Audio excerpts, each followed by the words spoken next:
ما شفت صراحة سيارة بكل تجاربي على القناة بتمتص أو بتبتلع المطبات بهاي الطريقة. ولما تكون أنت عم بتسوق والسيارة تشوف إنه في مطب قادم أمامك قبل لا توصل على المطب، حياكم حبيبي مستر مواتر. من حوالي سنتين تقريبا، ومن أوائل السيارات اللي جربتهم على القناة كانت الأودي اي 8. هذيك الحلقة وصلت حاليا حوالي 3 مليون مشاهدة. طبعا إذا ما حضرتها لا تروح تشوفها، لأنه كان أسلوبي وطريقة إلقائي زي الروبوت، فاستروا علي. اليوم معنا نفس السيارة الأودي اي 8، ولكن عندنا إياها بإصدار أفخم وبإصدار رياضي أكثر. فحتلاحظ إنه في لمسات بالأسود داير مدارها. مقدمة السيارة متغيرة بشكل كثير بسيط، وفيها فتحات تهوية إضافية.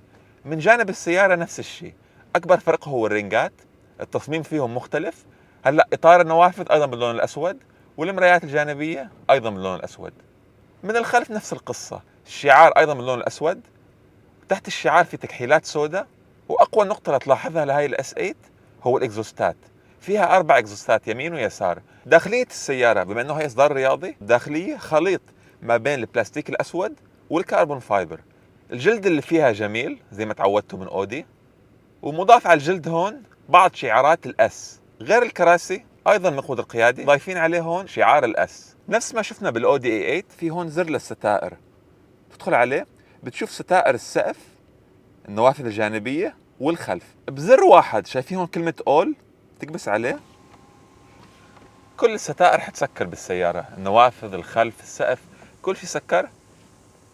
وراحت الشمس من الأول يا أخي. خلونا ننتقل للمكان الأمامي هلأ. معظم المصنعين هاي الأيام عم بكبروا شاشاتهم قد ما بيقدروا، ولكن هون الاتجاه عند أودي مختلف. الشاشة هون مقسومة قسمين. كرمال الأشياء الأساسية زي التكييف وإعدادات الكراسي يكون الوصول عليها مباشر وسهل، والأشياء الأخرى القائمة والراديو والأشياء اللي مش أساسية حاطينها بالشاشة العلوية. حتى فيك تتحكم بالكراسي نفسهم. طبعا كمية الخصائص تاعت الكرسي كبيرة.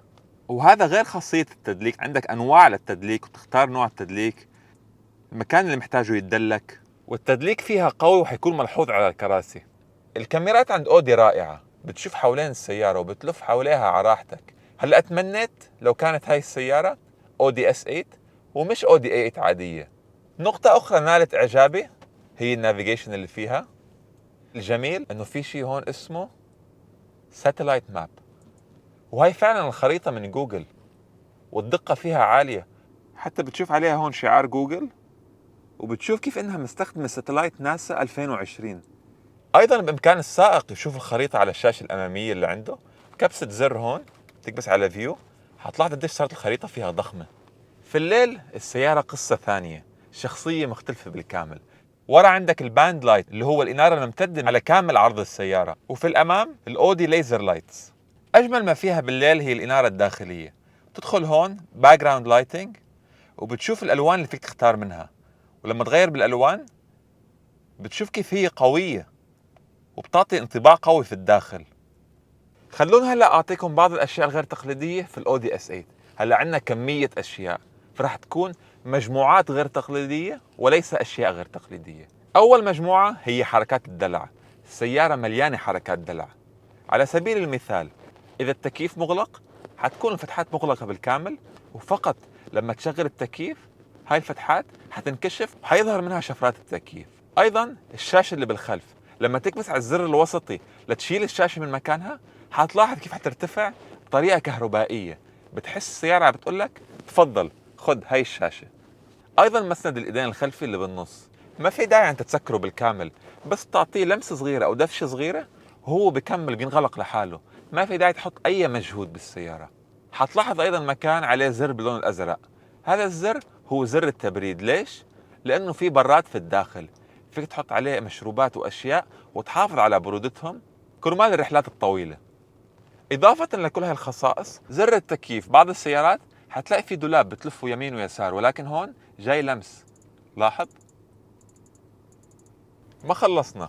هلا الابواب هون المسكات اللي فيها مش ميكانيكيه ولكن كهربائيه، يعني انت مش بحاجه تحط اي مجهود لتفتح الباب. باصبع واحد بس تلمس المسكه لمس، فتح الباب. ثاني مجموعه من الاشياء الغير تقليديه هي الجوده اللي فيها للسياره. زي ما بتوقعوا من اودي الجودة فيها عالية. بعض الاوقات بتكون جالس وبدك تاخذ شيء من مكان وسطي، ولكن الشخص اللي جنبك مش مستعد يشيل ايده. سمير، شيل ايدك بدي افتح المكان. ما بشيل يا اخي، لو سمحت شيل ايدك. يا اخي ما بشيل ايدي. اوكي ما تشيلها. هون بهاي السيارة ما في داعي تزعج سمير لو كان نايم، لانه هاي القطعة فعلا مفصولة قطعتين، فانت فيك تفتح القطعة تاعت اليسار وتخلي سمير هون مرتاح وما يشيل ايده. وبما انه هاي قطعتين كرمال يحافظوا على صلابتها في مكانها وما تتحرك، شوف له مفصلات الحديد اللي فيها قديش هي قوية، وبتحسها بتتحمل مش فقط يد بني ادم، تتحمل رجل فيل. حتلاحظ بالقطع الحديد هون في زر جدا صغير تضغط عليه، فيك تحركها الى الامام والى الخلف، فبتلاحظ انه الشخص اللي جالس على اليمين صار عنده وضعية مختلفة لايده غير الشخص اللي جالس على اليسار. تعرفوا انتو لما يكون عندك قطعة جلد وقطعة اخرى جلد ويحفوا ببعض بيطلع صوت مزعج. هون اودي مفكرين بهذا الشيء ايضا. هاي المسافة صغيرة وعندك احتمال انها تحف هاي القطعة بهاي قطعة الجلد. كرمال يتفادوا هذا الشيء حاطين هون قطعة الكنتارة، كرمال لما تحف بالجلد ما يطلع عندك اي صوت. ثالث شيء غير تقليدي له علاقة بالإنارة الداخلية، هون في بعض الاماكن فيها إنارة ذكية. مثلا في هون خاصية اسمها لايتس، وفي شيء اسمه ماتريكس لايتس. اذا بتحطها انديفيدجوال وبتشغلها، لاحظ كيف صار في عندي نور بهذا المكان. فيك اولا تتحكم بحجم النور، إذا بدك دائرة صغيرة دائرة كبيرة حسب حجم الكتاب او الجريدة اللي عم تقرأه، وفيك توجه النور على المكان اللي بدك اياه. شايفين كيف بيتحرك؟ ايضا غير تقليدي، لاحظ مكان التخزين داخل الباب هلا مظلم بالكامل، ولكن اول ما امد ايدي على الداخل حيشتغل نور في الاعلى هون، وبس اشيل ايدي حيغلق النور مرة اخرى. ايضا غير تقليدي في الانارة، فقط الانارة على الجهة اللي بتفتح فيها الباب تشتغل. بس افتح باب اليمين، بس الانارة على جهة اليمين هي اللي اشتغلت. رابع شيء غير تقليدي هو تحت غطاء المحرك. بما انه هي S8 ورياضية، اذا بتلاحظ شكله شوي رياضي اكثر، وبصراحة انا لما شفته حسيته شبيه بعضلات المعدة. اذا بتشوف عضلات معدة باتمان حتشوف غطاء المحرك شبيه فيهم. ايضا حتلاحظ في فتحات غريبة بهذا المكان. هلا هاي فتحات عملية، شو الهدف؟ طبعا الهواء حيدخل من هذا الشبك الضخم اللي في الامام، ولكن حيخرج مرة اخرى من هاي الفتحات، حيدخل بهذا المكان اللي هو مخصص لمجرى الهواء، لينصب داخل فتحات فلاتر الهواء كرمال تنفس المحرك. واخر شيء غير تقليدي هو نظام التعليق. يعني نظام التعليق فيها للS8 محتاج حلقة لحاله. لاحظ ارتفاع السيارة حاليا، ارتفاعها عادي للسيارة. اول ما اجي لعندها وبدي اطلع فيها، مجرد ما اني افتح الباب شو كيف حترتفع، كرمال عملية الجلوس والخروج منها يصير سهل. طبعا لما اسكرها للسيارة ابتعد عنها حترجع مرة ثانية على الوضعية الأصلية تاعتها. بعض الخصائص نظام التعليق الهوائي اللي هون ما فيني أعرضها، ولكن فيني أشرح لكم إياها. إذا لا سمح الله السيارة استشعرت إنه حيكون في حادث من إحدى الجوانب، الجانب اللي حيكون منه الحادث السيارة حترفع فيه نظام التعليق. فتخيل سيارة جاية من هون حتصدمني من اليسار، الجنبينات على اليسار حيرتفعوا كرمال شو؟ كرمال الحادث يتوجه أكثر على جسمي السفلي ومش على جسمي العلوي، فبترتفع السيارة كرمال يكون الحادث بالنسبة لإلي منخفض أكثر وما أتسبب بأذى كبير. ولكن اللي فينا أعرضه هي خاصية أخرى بنظام التعليق الهوائي على المطبات من أجل الراحة.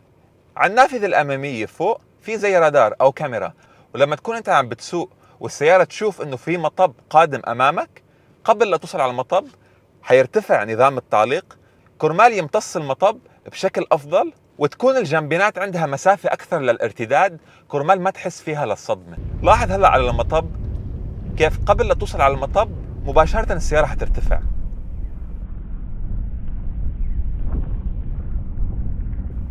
وبعد ما تنزل طبعا ترجع لارتفاعها الطبيعي. فبصراحة بعض المطبات حتسوق فوقهم وما حتحس أبدا أنك طلعت فوق مطب.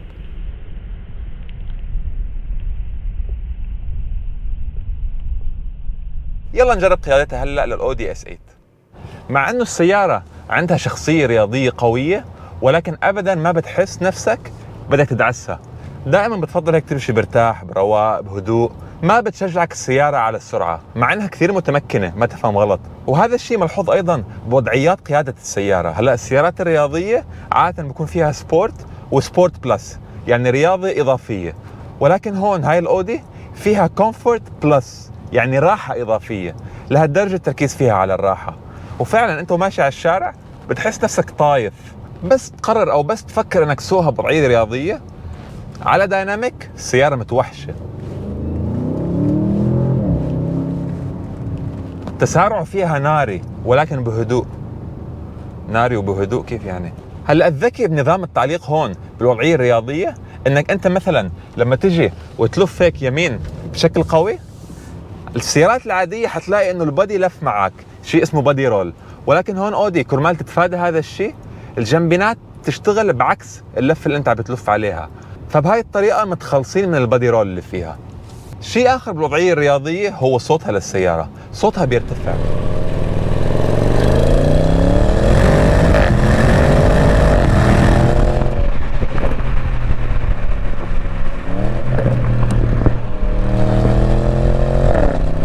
المحرك هو نفسه مستعار مع كثير سيارات، اسمي لكم بعض منها. اولا البنتلي بنتيجا الفي 8، اللامبورغيني اوروس، اودي ار اس 7، اودي ار اس كيو 8. قوة المحرك هون الأربعة لتر توين تيربو 570 حصان. خليني افرجيكم تجربة التسارع من 0 ل 100.